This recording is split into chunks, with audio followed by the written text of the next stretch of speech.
പട്ടുനൂൽ പുഴുക്കളെ കണ്ടിട്ടില്ലേ? പട്ടുനൂലുകൊണ്ട് പ്യൂപ്പയുണ്ടാക്കി അതിനുള്ളിൽ കഴിയുന്നവ. എല്ലാ പുഴുക്കളും ശലഭങ്ങളായി പുറത്തു വരാറില്ല. ചില മനുഷ്യരും അങ്ങനെയാണ്, ഇരുട്ടിലേക്കൊതുങ്ങി ഏകാന്തതയിൽ ജീവിക്കുന്നവർ, ഏകാന്തതയിൽ തന്നെ ജീവിതകാലം മുഴുവൻ കഴിയേണ്ടി വരുന്നവർ.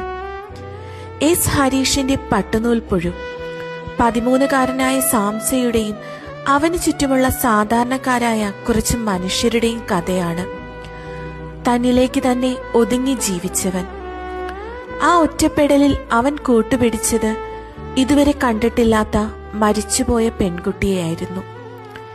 അത്രയും ഏകാന്തത അനുഭവിച്ചവൻ.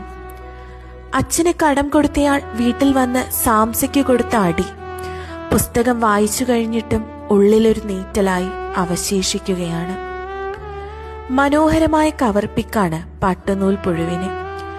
ഏകാന്തതയെ അത്രയും ആഴത്തിൽ മനോഹരമായി അവതരിപ്പിച്ച പുസ്തകം വായിച്ച ശേഷം കവർപ്പിക്ക് ഒന്നുകൂടെ നോക്കിയാൽ മനസ്സിലാകും എത്രത്തോളം നോവൽ ഉൾക്കൊണ്ടാണ് കവർ ഡിസൈൻ ചെയ്തിരിക്കുന്നതെന്ന്.